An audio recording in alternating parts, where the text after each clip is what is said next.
It's episode 40 of Regen Rovers today, and welcome to everyone, wherever you live.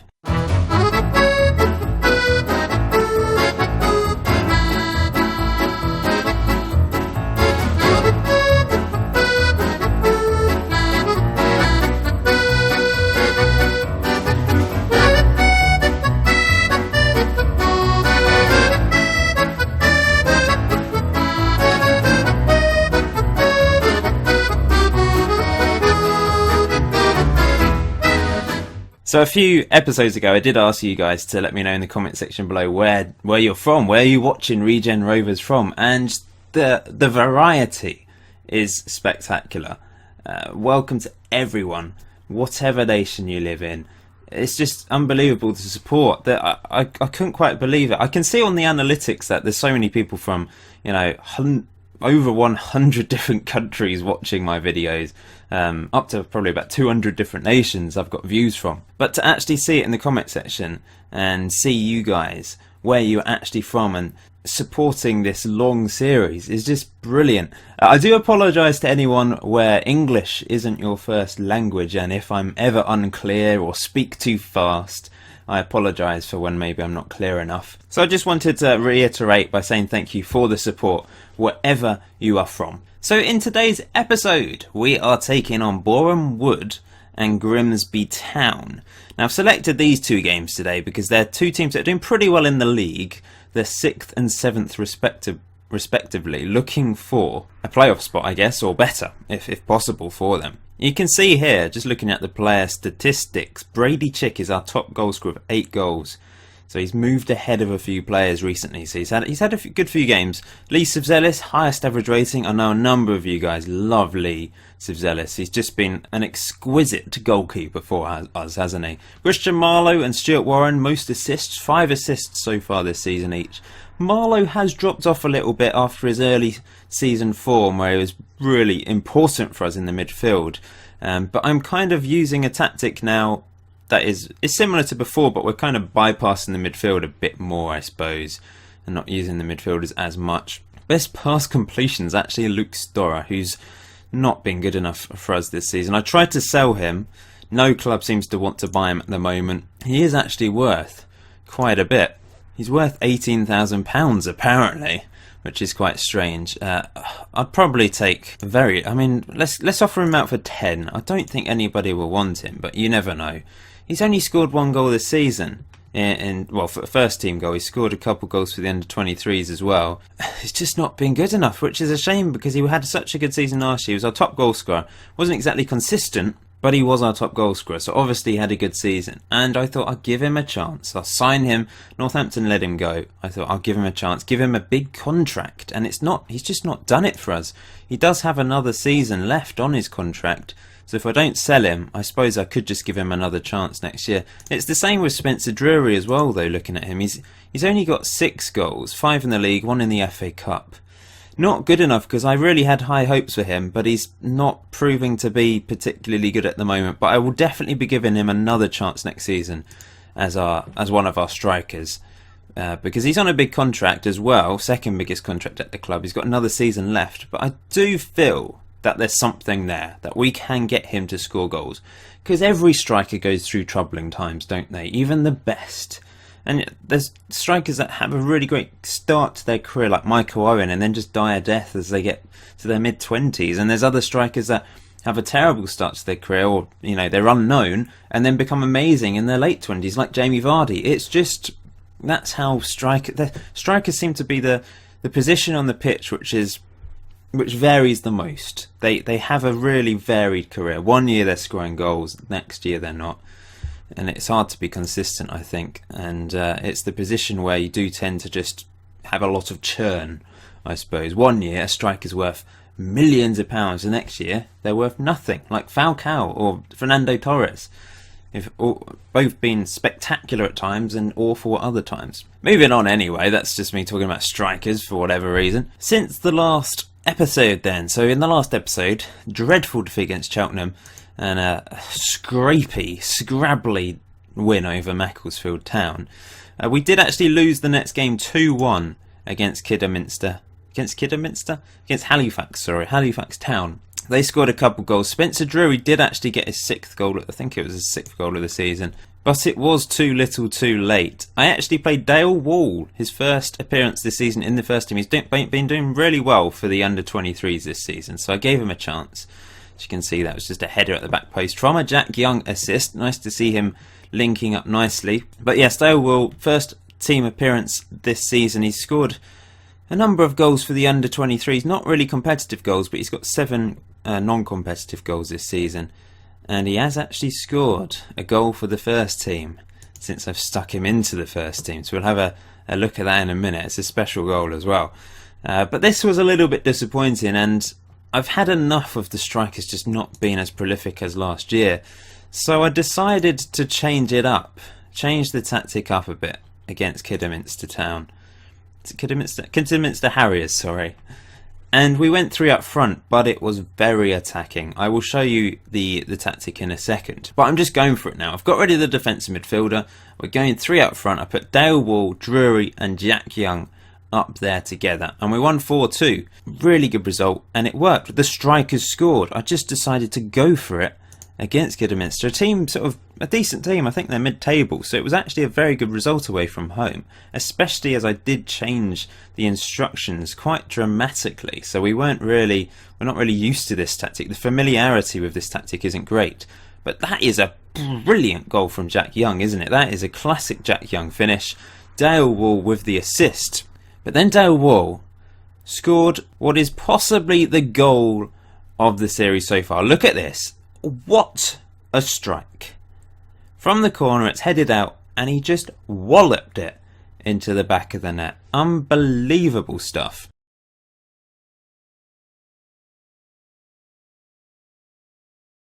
Brady Chick then got a 3rd in the 61st minute. He came onto the pitch for Dale Wall. This is Warren putting a ball in, and Chick finished it calmly into the back of the net, and he actually scored another goal 7 minutes later. And this started his decent run in the team, actually. Orford played it through. Chick, calm finish once again into the back of the net. Nice composed finish from him. And that was his 6th of the season. Against Chester, he scored again. A 1-1 draw, which I wish we'd held on to this because we were the better team. Against a strong Chester team who was 2nd in the table at the time. Brady Chick, 63rd minute goal, but Drury let us down again, missing a couple of clear-cut chances. We had 5 clear-cut chances to their 1, 4 half chances to their 3. We had less possession, but we just created opportunities, and this is what this tactic's all about. It's a great header from Chick. Keeper probably should have done better, but Jack Young with another assist, which is nice to see. He's not scoring as many goals as Brady Chick, but he is contributing to the team, despite some of you thinking maybe he's not good enough for this level. But he is contributing at the moment, which is good to see. Got 7.0. But Spencer Drury, it's very frustrating. Let's see if we can see his opportunities. Shots missed. 3 shots missed. Shots hit the work hit and saved by the keeper. So he had 6 shots in this game that didn't go in. What's the clear-cut chance? Can we look at that? Scoring chances. Clear-cut chances. Spencer Drury missed 3 clear-cut chances and 1 half chance. That is awful. Let's just have a look at one of them. Let's look at this one. This is quite close. This is the half chance, actually. This wasn't the best one to show, but never mind. Howcroft whipped it in. Drury at the back post. Pretty disappointing. This is a clear-cut chance. I think this might have been the best one, but I'm not 100% sure. He's crossed it in there. Jack Young back post. And Spencer Drury, that was a bit of a difficult chance. It wasn't... Well, it's a clear-cut chance according to the game. He's just let me down a few too many times this season, which is a real shame, and that's why this was a sitter. I mean, why is he hitting it straight at the keeper there? I don't know. And the last one, edge of the box, clear-cut chances. It's not the easiest hitting it from the edge of the box, but let's see what the highlight was. Howcroft back to Walker into Marlow. This is nice play. Chick into Drury. Yeah, it was an opportunity for him. He's a poacher. That's what he's meant to do. He's meant to stick the ball in the back of the net. I don't want him doing anything else for the team. Just put it in the back of the net. That's what you're all about, and he's not doing it. It's very disappointing. Sutton United then, a good win, 2-1. Spencer Drury out the team altogether, and we managed to get the win as a result, I think. 3 up front, Chick, Berry and Young. Now, Berry has been sensational for the under-23s. He struggled to get in the first team because he wasn't good enough at the start of the season when I gave him the opportunity. But he's working hard in training. Things are going up for him. I think there's been an update, by the way. I swear Bradley Berry's face has been squashed.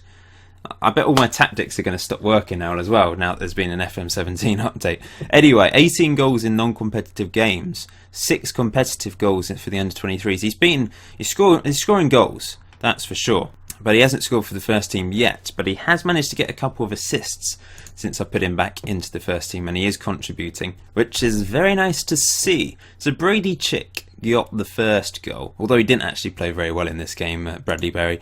But yeah, Brady Chick, first goal of the game early on. This is nice play. Marlowe out wide to Howcroft, whipping it in, and Chick doesn't miss from there with a header. He's a pretty tall lad, and he beat the defender to that. So that was his 8th goal of the season. He hasn't scored since then. McKenzie actually got, I think, his first goal for the club here, the American. Marlowe back to McKenzie. Brilliant strike. Very much enjoyed that goal. They did get a goal back, but we held on for the win. Then we got a draw against Lincoln City. Was hoping for a win in this one against a struggling Lincoln, but they were a little bit stronger than us in this game, as you can see there. But Jack Young finally getting back on the goal scoring sheet. He scored a goal, 15th minute goal, but they did equalise. We'll have a look at his goal then. But since going 3 up front, we've been using overload a lot, and also attacking. That is a strike and a half, isn't it, from Jack Young? That is clinical. 5th goal of the season for him. It was Bradley Berry that actually got the assist. And then against York City, he scored again, and Bradley Berry actually picked up another assist. They did get back in the game, but this is a really good win and good revenge against York City, who defeated us earlier in the season. But Jack Young, 6th goal of the season. Who's going to be top goal scorer? Because no one's got to 10 goals yet. It's going to be really close, I think, who got top goal scorer is. Brady Chick got the assist for that one. And then Darren Miller came off the bench. He's been playing reasonably well in the under-23s as well, so I've given him another chance. That was Bradley Berry with the assist, and a lovely little finish from Miller there to win the game, leaving us in very comfortable position, 11th in the table, 44 points, and we've actually moved 9 points above the relegation zone now. It was very tight up until quite recently, in fact, and we have been in mid-table for this second third of the season, and we've been up and down, as you can see there. It's still very close. We're only 1 point behind Wrexham and York City, 2 points behind Ebbsfleet in 8th. We're not going to get playoffs. We're 10 points behind, unless some sort of miracle occurs and we go on a really good run of results. We're still probably looking over our shoulders at the teams behind us, because it is very close, as you can see there. But it's nice to be pulling away from the pack, from the relegation battle players down there. So this is the team I'm going with to take on Boreham Wood, who've beaten us this season in the FA Trophy, and we drew in the league. Could be a tight game, actually. So we've got Sibs-Ellis in goal, Walker, Bye and Fox at the back, Howcroft and Warren at wing back. McKenzie has played well the last few games, as you can see there from his average rating, but he has been playing for the under-23s. I forgot to take him out, so he's a bit tired. But I'm going to play him anyway alongside Marlowe. We've got Wes Roach on the bench to come on if necessary. I'm going with Miller, Chick and Young up front. Bradley Berry's going to be on the bench. He has played well, but he hasn't scored yet, so we've got that option on the bench. Dale Wall is the other option on the bench because of that just unbelievable strike from him. And he's a decent target man as well, so he's basically Chick's replacement, which has completely put Orford, Drury and Storer out of the team. They've just not been good enough. I know Drury has got 6 goals this season, but he's been poor lately. Orford hasn't really been doing it for us over the entire season. He flits and floats between form, doesn't he? Jack Young. I think they've updated the regen faces a little bit. They still look quite scary. Jack Young still looks scary, but I think they have changed them slightly. They've given them more definition.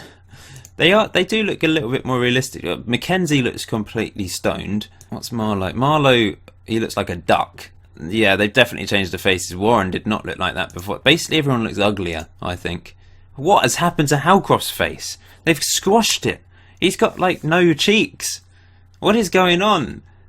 Their faces are still atrocious. In a way, they just look really scary, some of them. Lisa Zelis has still got weird orange eyes.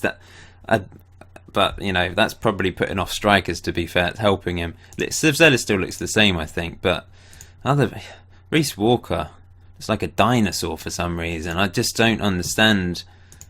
They've definitely changed the faces. Fox's face. What is that? Oh my, poor guys. They just look awful now. Anyway, let's get on with this. Oh, I do like this screen. It looks wonderful. So the tactic is quite attacking. I mean, it's not that dissimilar to what I was playing before, really. We've reverted to pumping the ball into the box, going direct, going attacking. In some games, I've been going overload, take risks from the start. Against Kidderminster, it worked. We're on 4-2. I don't feel that will work against Boreham Wood, who are a very solid team, and I'm more inclined. I don't want to go counter because I've been telling you I've been going attacking, which would just seem silly. I'm not going to pump the ball into the box because their defence is solid, and they'll probably just head everything away, even against our 3 strikers.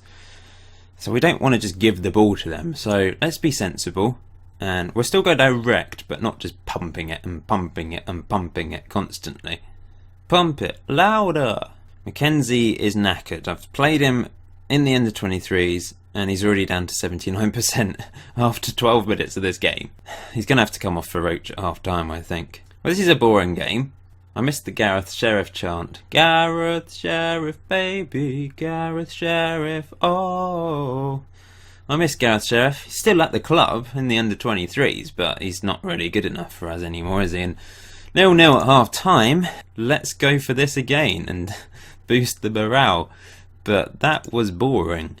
I'm going to have to take Mackenzie off. He's on a yellow and he's knackered, so on comes Roach. To be honest, this is okay. This is a decent result at the moment. But we've had 29% possession. This tactic really isn't about keeping hold of the ball. It's about getting the ball up the pitch quickly.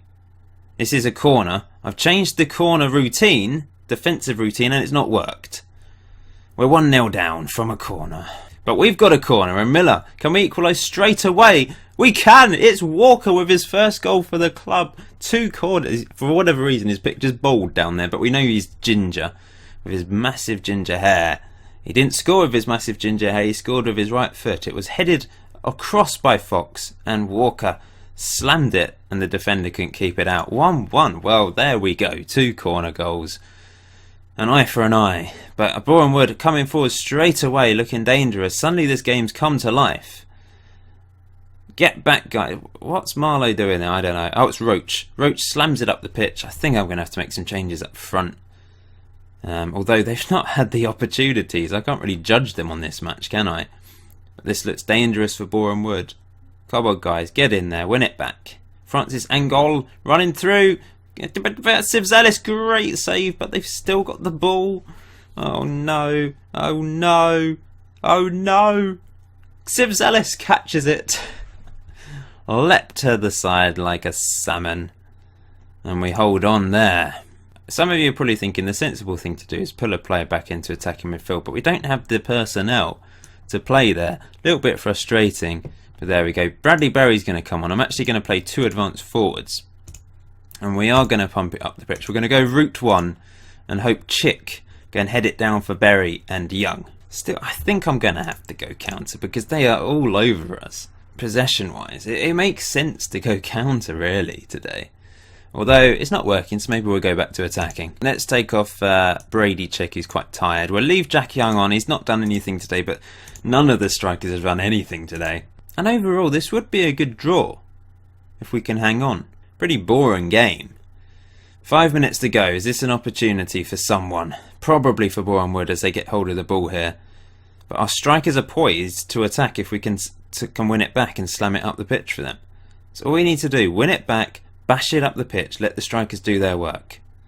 But this could be an... Oh no, surely Fox, just sensible play here, sensible. Slams it. That is a big old kick. Jack Young wins the header, and here comes Roach. It's into Wall. Dale Wall. Fouled. Red card. Ban him for years. No, it's not. But it's a free kick. Yellow card. And we're straight away. Marlowe out wide to Howcroft. Puts it into the box. Headed away. I was really desperate for us to have an opportunity there, but it looks like it could be a highlight benefiting Boreham Wood here. But Marlowe wins it back. Bradley Berry. Come on, Bradley Berry. Loses the ball. Oh, what? What is this highlight? Stop teasing with me. Oh no. It's a goal. Oh, I hate those types of highlights where it's backwards and forwards. And you're kind of thinking, oh, this is going to be an opportunity for ours, but then it's not. And it's very frustrating. And I think we've lost this game. First defeat for a few games. It's a game we're expected to lose, really. But it's still a bit annoying considering it was a bit of a nothing game up until the second half. Is this an opportunity? No, Jack Young fouls his man. It's not been his day today. And we've lost. What do I say? Do I be harsh on them? Or do I say... I'll go with that. That's actually worked quite well. We dropped down to 12th place. Let's go to Grimsby though and beat them.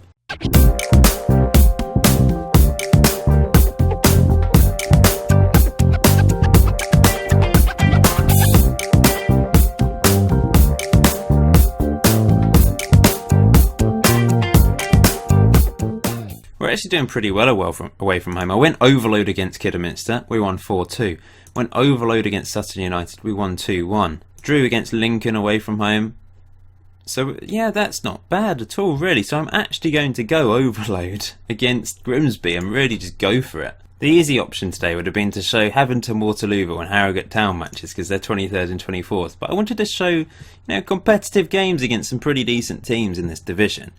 And today we go to Grimsby. I know there's a few of you, well, maybe a couple of you that support Grimsby. I know there's been at least one or two people that have commented in the comment section below saying they support Grimsby and they wanted me to take on Grimsby. So here you go. You guys will think I'm mad going overload, but it has worked, and I hope the players repay my faith in this pretty ridiculous instructions going overload. Gone with Bradley Berry up front instead of Darren Miller today. Berry hasn't scored this season, but surely he's bound to score one goal this season at some point, and today could be it. Sylvester's still here, by the way. He's he is the mascot of Regen Rovers, little plastic snake. You can just imagine someone in a snake costume trying to run around, because snakes have no legs. They'd just be wobbling around all over. That'd be quite hilarious, actually. Just a man wobbling over the pitch in a snake costume. George is like our unofficial mascot. When he decides to turn up, he's actually asleep today once again on his little throne next door, on his little chair. I'm sure he will make the odd appearance from time to time. Let's hope we get a better response from Jack Young today, because he was not good in that last game. He has played well lately, which is why I've kept him in the team. I've decided I have to give strikers a little bit of a run in the team before judging them. But Spencer Drury, given him a run in the team, and he's failed me. Storer had a run in the team, failed me. And Orford has been in and out of the team. I haven't really given him a proper chance, like 10 games in a row, but with strikers, I just feel I have to be changing them around if they're not scoring, because I've got so much choice. Is this a chance from a corner? It's all the way back to Warren. It's into Walker. It's blocked, and this could be a counter-attack for Grimsby, and I've literally got everyone up because I've got on overload. Yeah, that maybe isn't the best thing to do. Oh well. It's a very risky tactic. Walker fouls his man. It's just going to be a yellow card. There we go. This is going to be up in... I can't talk. Jack Young does well there in defence. Pumps it up the pitch. Uh-oh. Oh, bye. Oh, no. Fluky opportunity, possibly. And, Sibs Ellis can't keep it out. We're 1-0 down. But do not fear. We've got it on overload. We can get back in this. And Sibs Ellis on the ball already. I'm going to give a passionate encourage to the lads as they win the ball back once again. Maybe this wasn't the best idea against a very good Grimsby Town team. 2-0. Right. Why have I decided to do this? Just embarrass myself again like the Cheltenham game. Free kick to Grimsby. Whipped in. Oh, Sibs Ellis catches that one. We've not had a single shot. I've got an overload. Have a shot, guys. Maybe I should shoot on sight. Here goes Jack Young. Jack Young tackled easily. Well, that's frustrating, isn't it? Where's shoot on sight gone? Shoot on sight. Here they go again. They are punishing me for going overload. Marlowe up the pitch. Bradley Berry. It's through to Jack Young. Jack Young scores! The hero, Jesus, scores for us. What a legend this guy is. Well, that's pleasing. We're back in the game. Still keeping it on overload. You will think I'm an idiot, but trust me. We'll get back into this. Or we'll concede again. 3-1. We are dropping deep. Maybe that's the problem. Let's push the defence up higher. We're not going to look for overload because that's not working. Overload? Look for overlap. Okay. 3-1 down at half time. It's not quite worked how I would have expected it. Brady Chick, is demotivated after that. I'm going to bring on Dale Wall. The defence have been pretty atrocious. I know I've gone overload, but come on, guys. Start the second half. Let's hope for a comeback to end all comebacks. Don't think it's going to happen. Literally nothing is happening in this second half. Well, Darren Miller's coming on. And Wes Roaches. 86th minute. First highlight of the second half.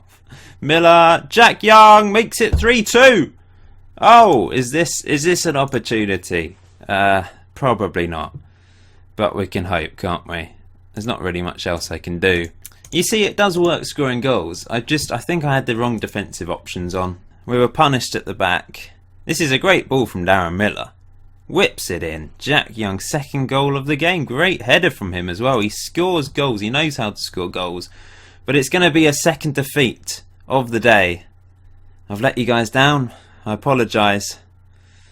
But that's the way it goes sometimes, isn't it? I've been adventurous. I've tried to go for it because I feel I'm a bit annoyed at the fact that the strikers haven't been scoring, essentially. We've been solid.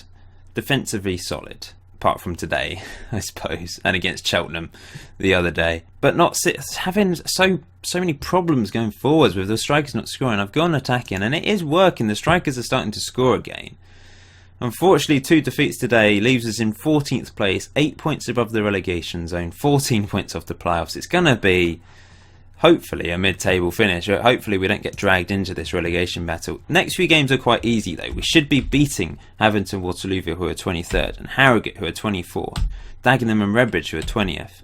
Barry will be tough, 3rd place, Wrexham 9th, 15th Eastleigh, Stockwell County 1st, Gateshead 18th. They've really dropped off. Now I'm going to do an end of season special regardless, even if it's going to be a mid-table boring finish, but just for you, I mean, some of you really enjoy my long videos where I show more games, so it has to be done. So we're going to play 1, 2, 3, 4, 5, 6, 7, 8 games behind the scenes, which is quite a lot, but we'll do that anyway. And then we're going to take on Torquay United, Braintree, Ebbsfleet and Tranmere Rovers on the last day of the season. Quite tough games actually. Torquay 13th, Braintree relegation team, but Ebbsfleet and Tranmere Rovers looking for playoff places, I would say. So wish me luck for the games behind the scenes. Please hit that like button as usual. Subscribe if you haven't done so already. I apologise to the fans for these 2 defeats today for being a bit too adventurous for my own good, capitulating at the back. I promise we will be much better in the 4-game end of season special. See you then.